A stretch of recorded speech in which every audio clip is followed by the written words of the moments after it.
Hey everyone, Melanie Muenchinger here, illustrator for Gina K Designs. Today I have a new project for you with a couple of my favorite sets. One of them is Wild at Heart. It has this beautiful bold etched frame, and the bold stamp is perfect for lots of different direct to stamp techniques. I've done one other video with a kissing technique where I used this herringbone. This is from my Pretty Patterns 2 set. Today we're going to be using this tile pattern, and it's going to create this really cool tile mosaic background. Very simple to do.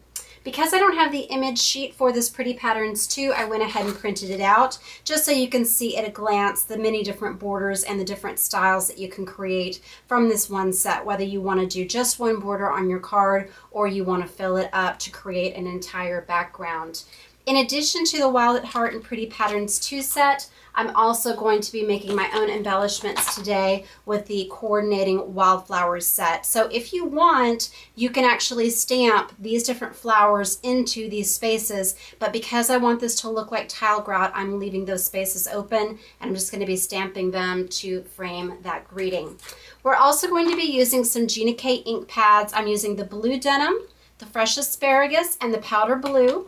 And my inspiration for this was those gorgeous blue floral and delft tile backgrounds that you see is so popular right now. Going to be using some different acrylic blocks. This is the Gina K 4x6 block, which is perfect for all of our frame stamps. And then this long grid line block. This is perfect for those borders. And then I've just got a smaller block that I can use to stamp my greeting and my flowers. I like to take my blocks and then just put it over the largest image I'm going to be stamping with. And then that's the one that I can use, unless I have a really tiny one. We're also going to just need some scissors, some adhesive, and then I've got some foam squares to pop that up. And if you want, I've just got some little adhesive pearls to finish that off. The cardstock that I'm using today, I've got some of the Gina K Pure Luxury powder blue to match that ink. And then I've got some white for my background, and then a 2-inch square of white for my greeting, and a 2 1/8 inch square for matting that. And this is the blue denim to match the ink. So let's get started by stamping out our background here. What we want to do is we're going to have the bold stamp face up. And I recommend that you use a dark ink for this technique, just simply because if you're creating a pattern on there, it's going to be a lot easier to line up those grout lines on that stamp. So I'm going to take the tile pattern, and I'm just going to put it on the middle of the grid line block, not measuring anything today. So I'm just going to have this right here. And I like to stamp it going up, but then I like to turn it when I stamp it. So you might find something else more comfortable, but it works best for me to start at one end and work up to fill out this pattern. Okay, also if you want, you can set this down and then ink it like this. So it's really just whatever is most comfortable for you. And there's some staining on these stamps. It looks like it's red, but I did clean them well before we started, so don't worry. Okay, so we're going to start at the bottom, and I'm not measuring anything, but I do want to center this, and I want the pattern to go all the way across this little border outline here so that we get the whole thing inked up. So when I press it down, you're going to see some of that floral pattern come through, and then you're going to pull it away. This is called kissing.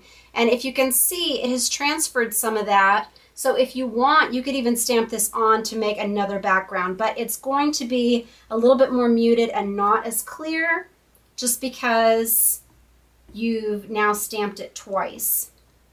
Okay, so we're going to ink it up again. You need to ink over it, otherwise you're going to be transferring that pattern from the first one. And I mean, that's another look too, but again, I want this to look real crisp and clean. Now I'm just going to take this and I'm going to peek over. Hope I'm not getting in the way, but I'm just looking to see that I've got just that 1/8 of an inch there to make those little grid lines line up. Okay, so you see how my pattern is continuing there, and it looks like we're just putting tile. I love how this looks just like a gorgeous, maybe kitchen backsplash. So then we're going to work our way up, and again, just line that up. We've got about 2 more to go.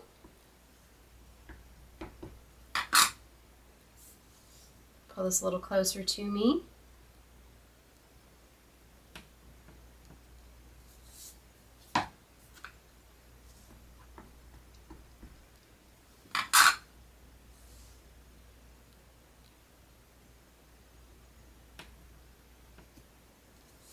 Okay, and then that last one just to get that top edge. I think this is just such a cool effect. And if you didn't want to do all blue, you could make an ombre like I do in the other kissing video with the herringbone, and I make it kind of like a background with grass and sky and the different colors. All right, so then I'm going to take my white mat, and I believe this is 3 7/8 by 5 1/8. I will post the measurements below. And then I'm just going to huff on this just to make sure that it's all nice and moist, since we started at one end and went to the other. So I'm just going to blow on this just gently, just okay. And then I'm going to flip it over and just hold it over my cardstock and get it centered. I'm going to move actually this white paper out of the way. I wanted you to be able to see how I was inking that up, but I'm going to move this so I can see the edges of my mat a little bit better when I lay this down. Okay, so right about there. And if it's hard for you to get it centered, you might want to do a bigger mat or do your trimming after you do the stamping. Okay, so I want to press all over to really make sure I get that pattern on there well. And then I'm just going to peel it away. Isn't that pretty? And you could do this with the lighter blue or the gray. These blue pattern tiles I see come in lots of different shades of blue, but I just really wanted the dark one to pop, and it's just, again, so much easier to see those tiles when you're using a dark ink. Okay, now what we want to do, I'm going to go ahead and make, oh, and I think I forgot to say, you also need a little scrap. So here's some scrap paper to cut out those flowers. So I'm going to do my greeting, and I'm going to use one of the ones from Wildflowers, but you could use also one of the ones from Wild at Heart if you want. So I did the Live, Love, Laugh here, and I just centered it on that square, but I'm also showing, just as an example, my heart goes out to you. You might want to place your mat at a diagonal. So I think that's what I'm going to do today, just to mirror those tiles in the pattern. You could also make this a landscape layout, but I just like it in portrait style for this particular technique because you can see those flowers. Okay, so we're going to pop that up, and then I'm going to take these two flowers right here to make my embellishments. And you could also do a butterfly if you want. There's a lot of different options here. But I'm going to be doing direct to stamp on this also, where I'm going to be making these in the powder blue, and then I'm going to be just touching a little bit of the darker blue denim pad into the center before I stamp it, just to make that pop out a little bit. And I've also got some little dotted centers that you can add later in the set. Okay, so I'm just kind of brushing that on there. Stamp that. And then this larger flower, so I'm going to do this in the lighter powder blue, and then add this to the center and stamp that. And then next we're going to do the leaves, so this is the final touch here. And you can do these separately if you want to figure out how you want to frame those up around your greeting. But I'm just going to add them on either side, and we'll just see what happens. Okay, so I'm going to kind of wedge, let's see, I'm going to put this here, okay, and I'm going to put one here, and then I'm going to do one here, and one here, okay? So no rules really about where those are going to go. You can make them be more of a corner, make it more straight, just depending on what you want your layout to do. So let's cut these out real quickly, and this is really easy to cut because it's not a real defined shape. These are the reverse of that negative that I cut out, so just kind of leave a little bit of room, or you can go right up to the edge. But I'm doing about a 1/16 of an inch to an 1/8 of an inch around, and that just mimics the spacing in that cut. So let me get off that extra piece there.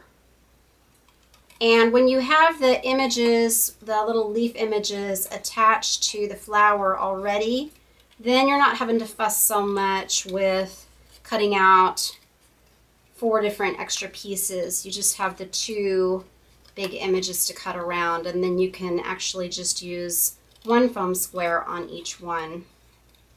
So just less adhesive and less fussing. See, I'm not being real exact here. Okay, and then we'll do this last one.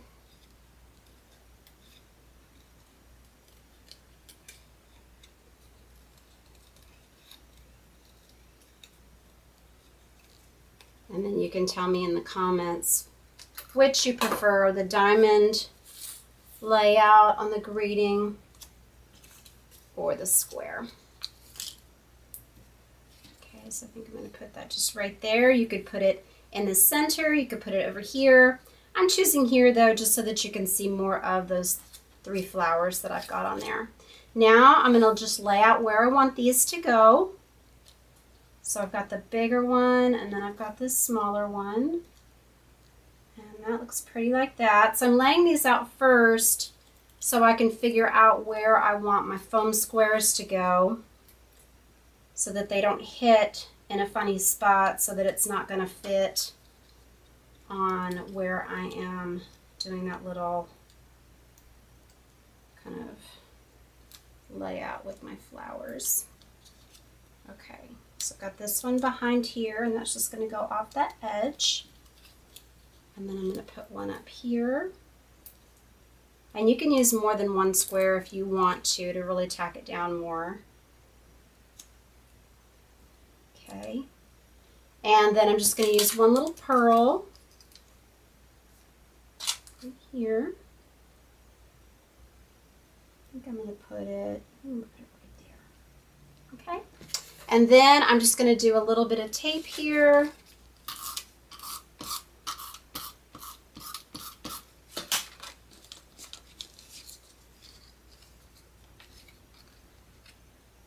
And your card is complete. Isn't that pretty? So I just think that is a lot of look, really complicated and interesting, and a different way to change up that wildflower background. And it was very simple to do, as you can see. And I didn't do any measuring, and all the lines are still running nice and parallel and perpendicular to each other. So I hope this gives you lots of ideas for all 3 of these sets. Pretty Patterns 2, Wildflowers, and the coordinating Wild at Heart with that big frame. Thank you for watching today. Please check out my other videos at Stamp TV and on YouTube. I hope you will subscribe to my channel. Visit us at Gina K Designs and my blog Hands, Head, and Heart for more ideas and inspiration using all of our stamp sets. Thanks so much for watching today. God bless.